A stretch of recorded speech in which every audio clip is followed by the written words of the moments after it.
Okay విద్యార్థి మిత్రులారా, ఈరోజు ఆదోని పట్టణంలో ఉన్నటువంటి విశ్వనారాయణ కాలేజ్ నందు ఈరోజు డిఎస్ఎఫ్ ఆధ్వర్యంలోన ప్రెస్ మీట్ నిర్వహించడం జరిగింది.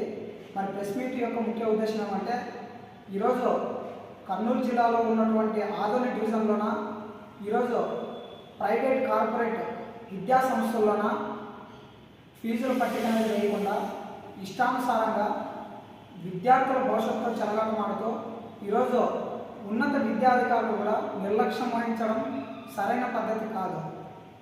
కాబట్టి ఏదైతే ప్రభుత్వ నిబంధనలకు విరుద్ధంగా అడ్మిషన్లు ముందస్తుగానే నిర్వహిస్తున్నారో ప్రతి ఒక్క ప్రైవేట్ కార్పొరేట్ స్కూళ్ళ పైన ఒక్కసారైనా కూడా మీరు విజిట్ చేస్తారని ఈరోజు ఉన్నత విద్యాధికారులని డిప్యూటీఓ గారిని అయితేనేమి, ఎంఈఓ గారిని అయితేనేమి, తర్వాత డిఈఓ గారిని అయితేనేమి ఈరోజు డిఎస్ఎఫ్ విద్యార్థి సంఘం తరఫున అడుగుతూ ఉన్నాము. కాబట్టి ఈరోజు ఒక్కసారి కూడా విజిట్ చేయకోకున్నట్ల ఈరోజు ప్రైవేట్ కార్పొరేట్ స్కూళ్ళకు వత్తాసు పలుకుతూ మన అడ్మిషన్ నిర్వహిస్తున్నా కూడా మీరు విజిట్ చేయకోకున్నట్ల కాలయాపన చేయడం అనేది సమన్వయ పద్ధతి కాదు.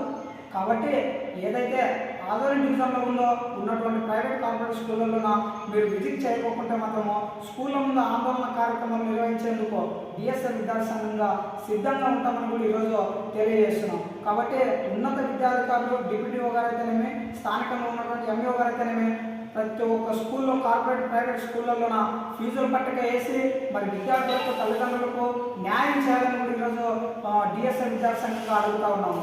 ప్రభుత్వ నిబంధనలకు ఈరోజు విరుద్ధంగా నడుస్తూ ఉన్నారు ప్రైవేట్ కార్పొరేట్ స్కూళ్ళలో యాజమాన్యంలో. కాబట్టి ఇలా చిత్తశుద్ధితో ఈరోజు నిమ్మక నీరసం ఉండటం అనేది సాధ్యమైన పద్ధతి కాదు, కరెక్ట్ కాదని ఈరోజు హెచ్చరిస్తున్నాం. కాబట్టి ఇదే విధంగా కొనసాగితే ప్రైవేట్ కార్పొరేట్ స్కూళ్ళలోన ఆందోళన కార్యక్రమాలు ధ్వంసం చేసేదానికి కూడా ఈరోజు సిద్ధంగా ఉన్నామని కూడా ఈరోజు డిఎస్ఎఫ్ విద్యార్థి సంఘంగా హెచ్చరిస్తున్నాం. కాబట్టి విద్యార్థులను దృష్టిలో ఉంచుకొని ఈరోజు పేద విద్యార్థులు, బడుగు బలహీన వర్గాల విద్యార్థులు ఈరోజు ఆదోనికి వచ్చి చదువుతూ ఉన్నారు. కాబట్టి ప్రభుత్వ నిబంధనలు ఏదైతే ఫీజుల పట్టిక వేసిందో ఆ ప్రభుత్వ నిబంధనల ప్రకారం ఈరోజు ఫీజుల పట్టిక బహిరంగంగా ఈరోజు స్కూళ్ళ బయట వేయాలి. కానీ స్కూళ్ళ బయట ప్రైవేట్ కార్పొరేట్ స్కూల్ యాజమాన్యాలు వేయకోకున్నట్లు ఇష్టానుసారంగా విద్యార్థులకు తల్లిదండ్రులకు మాయమాటలు చెప్పి మరి ఈరోజు ఇష్టానుసారంగా వ్యవహరిస్తున్నారు. కాబట్టి ఖబర్దార్ ప్రైవేట్ కార్పొరేట్ యాజమాన్యాలకు నేను ఒకటే హెచ్చరిస్తున్నాను. కాబట్టి ప్రైవేట్ కార్పొరేట్ పాఠశాలలోన బహిరంగంగా ఫీజుల పట్టిక వేసి ఈరోజు విద్యార్థులకు తల్లిదండ్రుల సమక్షంలోన ఫీజుల గురించి ప్రభుత్వ నిబంధనలు ఏదైతే పెట్టారో అదే విధంగా ఫీజులు వసూలు చేయాలని ఈరోజు ప్రైవేట్ కార్పొరేట్ యాజమాన్యాలకి డిఎస్ఎఫ్ విద్యార్థి సంఘం తరఫున హెచ్చరిస్తున్నాను. నా పేరు ఉదయ్ కుమార్, డిఎస్ఎఫ్ జిల్లా ఉపాధ్యక్షుడు.